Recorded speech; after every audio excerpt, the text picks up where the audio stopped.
NCIB times ಮೀಡಿಯಾಗೆ ಸ್ವಾಗತ. ನಾನು ದರ್ಶನ್ ಹುಣಸೂರು.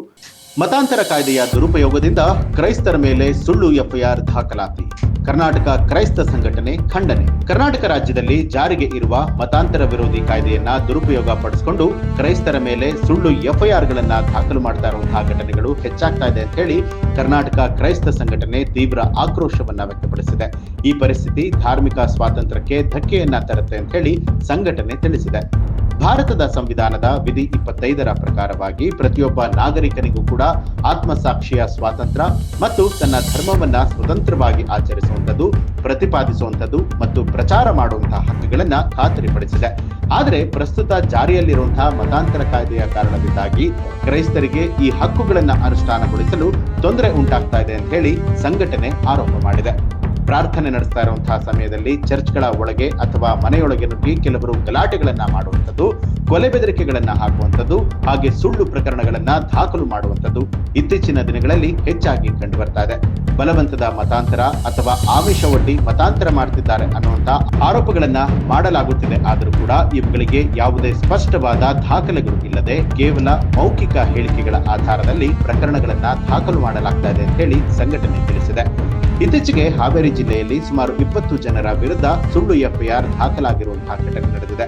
ಇದರಲ್ಲಿ 11 ಜನ ಮಹಿಳೆಯರು ಮತ್ತು ವೃದ್ಧರು ಕೂಡ ಸೇರಿದ್ದಾರೆ. ಕೆಲವು ಮಹಿಳೆಯರು ಘಟನೆ ನಡೆದ ಸ್ಥಳದಲ್ಲೇ ಇಲ್ಲದಿದ್ರೂ ಕೂಡ ಅವರ ವಿರುದ್ಧವೂ ಕೂಡ ಪ್ರಕರಣವನ್ನ ದಾಖಲು ಮಾಡಿದ್ದಾರೆ. ಇದು ಮತಾಂತರ ಕಾಯ್ದೆಯ ಸ್ಪಷ್ಟ ದುರುಪಯೋಗವಲ್ಲದೆ ಇನ್ನೇನು ಅಂತ ಹೇಳಿ ಸಂಘಟನೆ ಪ್ರಶ್ನೆ ಮಾಡಿದೆ. ಕೆಲವು ಸಂದರ್ಭದಲ್ಲಿ ಮನೆಗಳಲ್ಲಿ ನಡೆಯುವಂತಹ ಪ್ರಾರ್ಥನೆಯ ವೇಳೆಯಲ್ಲಿ ಕುಟುಂಬಸ್ಥರೇ ಮನೆಯೊಳಗೆ ನುಗ್ಗಿ ಅವರೊಂದಿಗೆ ಕೆಲವು ಸಂಘಟನೆಯ ಕಾರ್ಯಕರ್ತರು ಸೇರಿ ಗಲಾಟೆಗಳನ್ನ ನಡೆಸ್ತಾ ಇರೋದಾಗಿ ತಿಳಿದು ಬಂದಿದೆ.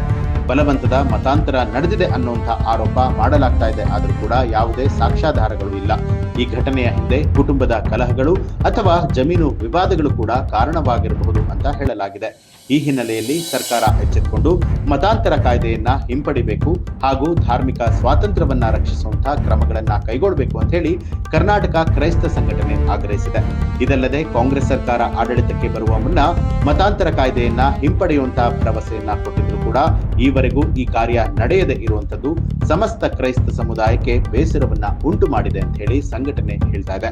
ಒಂದ್ ವೇಳೆ ಮತಾಂತರ ಕಾಯ್ದೆಯನ್ನ ಹಿಂಪಡೆಯದೆ ಇದ್ರೆ ಕರ್ನಾಟಕ ಕ್ರೈಸ್ತ ಸಂಘಟನೆ ವತಿಯಿಂದ ಧಾರ್ಮಿಕ ಹಕ್ಕುಗಳ ರಕ್ಷಣೆಗೆ ರಾಜ್ಯ ಮಟ್ಟದಲ್ಲಿ ಬೃಹತ್ ಹೋರಾಟವನ್ನ ನಡೆಸಬೇಕಾಗುತ್ತೆ ಅಂತ ಹೇಳಿ ಕ್ರೈಸ್ತ ಸಂಘಟನೆಯ ರಾಜ್ಯಾಧ್ಯಕ್ಷರಾದ ಸ್ಟ್ಯಾನಿ ಪಿಂಟೋ ಅವರು ಎಚ್ಚರಿಕೆ ಕೊಟ್ಟಿದ್ದಾರೆ.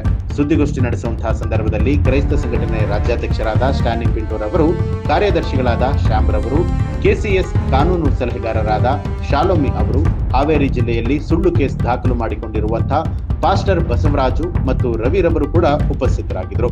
ಈ ಒಂದು ಮಾಹಿತಿಗೆ ಸಂಬಂಧಪಟ್ಟ ಹಾಗೆ ನಿಮ್ಮ ಅನಿಸಿಕೆ ಅಭಿಪ್ರಾಯವನ್ನ ಕಮೆಂಟ್ ಮಾಡಿ ತಿಳಿಸಿ. ಹಾಗೆ ನೀವಿನ್ನು ಕೂಡ ನಮ್ಮ ಚಾನೆಲ್ ಅನ್ನ ಸಬ್ಸ್ಕ್ರೈಬ್ ಮಾಡಿಲ್ಲ ಅನ್ನುವಂಥದ್ದಾದ್ರೆ ಈಗಲೇ ಸಬ್ಸ್ಕ್ರೈಬ್ ಮಾಡಿ, ಬೆಲ್ ಐಕಾನ್ ಒತ್ತಿ.